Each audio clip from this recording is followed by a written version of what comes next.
Hello, Baker Econ students. I hope everybody had a great week. As I mentioned, I will post these video mini lectures on Sunday to give a preview for the week ahead. So just looking at the past week, I want to say I was really appreciative of the discussion this past week. So that's great. Just continue that throughout the course.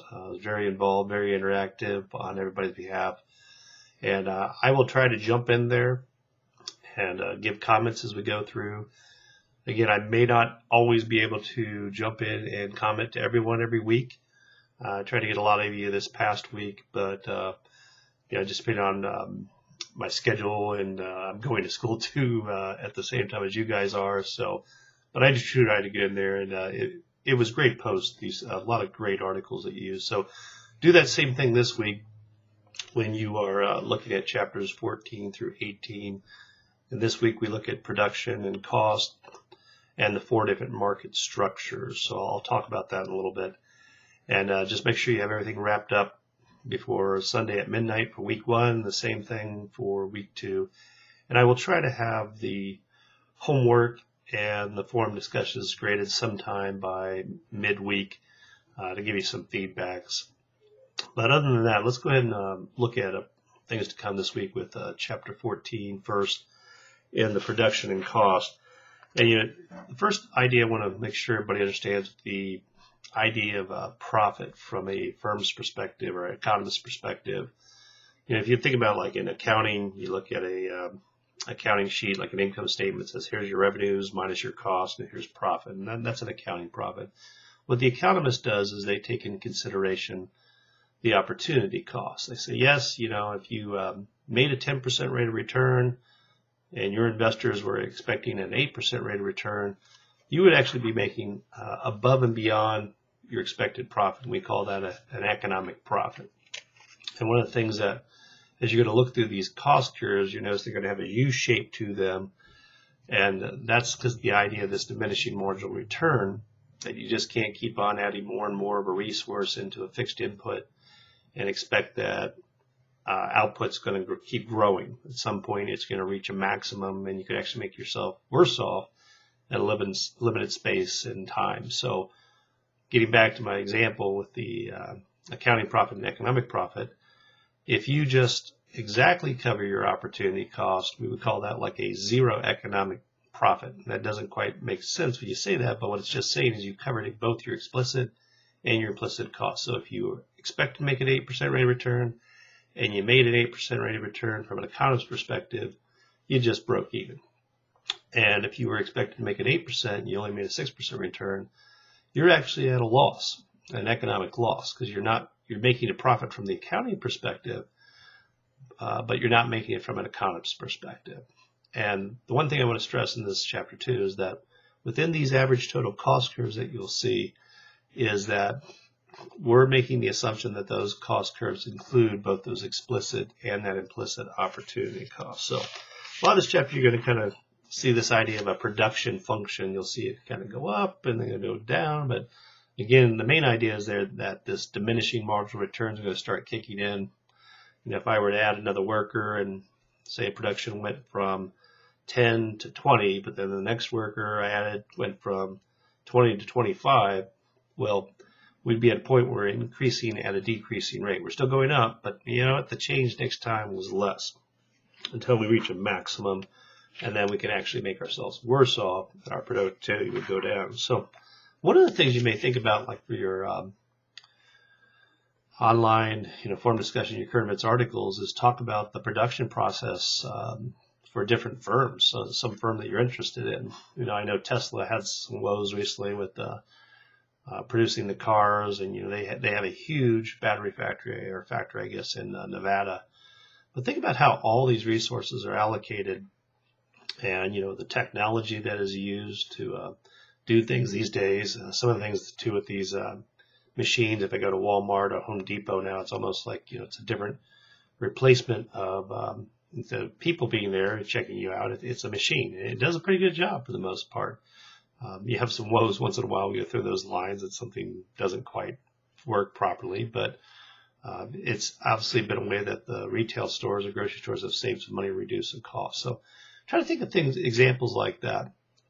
if you want to for this week in your current events article, but you could also talk about different markets too. All right, well, I'll go into looking here next. The next goes into those market structures and the perfect competition. And there's four. There's perfect competition, monopoly, monopolistic competition, and oligopoly.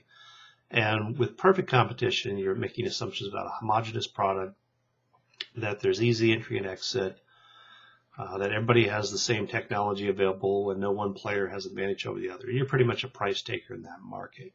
But the golden rule for at least, I would say, monopoly, for monopolistic competition, perfect competition, is we're going to decide to produce where marginal revenue equals marginal cost. That is our output. And it's a little bit different tiger for the oligopoly because they make interdependent decisions. But what you're going to do is you're going to merge these cost curves with a given demand curve and marginal revenue curve. And the idea that, hey, do I decide to produce that next car or whatever it is, So what's the additional revenue do I get from it? What's the additional cost I have from it? As long as that additional revenue is greater than the cost, I'm going to continue to do something. Now, do managers necessarily sit there and count the exact same item? No, but they are making decisions all the time about marginal revenue, marginal benefit. I remember I took my kids up to Minnesota years ago to that Mall of America, and there was an amusement park inside, but I saw like these helicopters spraying on the crops, and I was like, okay, this is a good example of marginal revenue, marginal cost. Some farmer has paid to spray these crops. Obviously, he's believing that the yield that he gets from the spray is going to produce more revenue than the cost.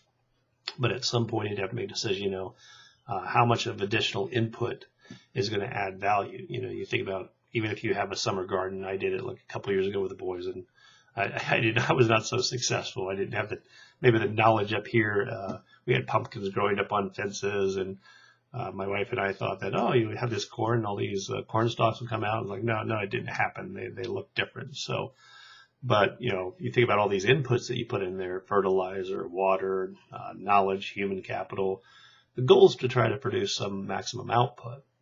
But if I keep on adding more and more fertilizer, at some point, probably I'm going to make the soil too acidic, and my additional efforts are not going to yield more produce. So, but again, with this, with this market structure, you're going to see like 4 different scenarios, and these apply to monopoly and monopolistic competition. Kind of goes back what I said earlier. If my price is greater than average total cost, I'm making an economic profit. If my price is exactly equal to average total cost, I'm just breaking even from an economic sense. If my price is between average total cost and average variable cost, we're going to continue to produce in the short run to cover some of those fixed costs. But if my price is at average variable cost or below, that's the shutdown point. And for companies, this may mean just eliminating some stores that aren't profitable, or eliminating a product or service that isn't profitable. In the worst case scenario, it's just, the whole firm just shuts down. I think like the example lately was like the Gymboree that had been around for the past 30 years, but perhaps nobody wants that product anymore, or they weren't managed properly, and the whole company is just going under. So those are some examples. Now, with monopoly, you're going to look at the other extreme, and that's where there's only one firm in the market. And there are some monopolies that we have in the United States that are legal. Good examples of the natural monopolies for utilities, your natural gas company, your electric company. The U.S. Postal Service is a monopoly in that sense. They can only deliver mail to your mailbox.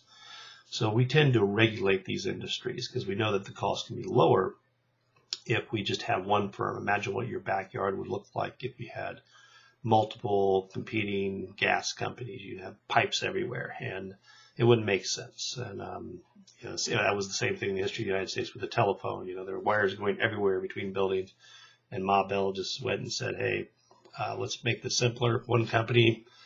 And then it wasn't until years later that Ma Bell was broken up, and they just kind of borrowed each other's lines. So with that, you're going to find similar things about the profit maximizing decision.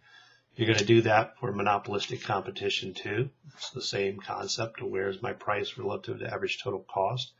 Monopolistic competition, I like to think of it like the fast food restaurant. They spend money on advertising, but it's competition, the fact that it's a burger, soft drink, and french fries. But they all try to differentiate their product. That's the monopolistic part, to try to make you loyal to that.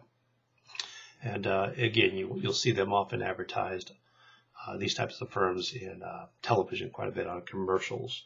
And that's the most common market structure. The oligopoly, that's the one that's unique, that they don't always necessarily make decisions on margin revenue, margin of cost, but they make interdependent decisions. If this firm does that, I may do this too. So there's a little bit of game theory involved here.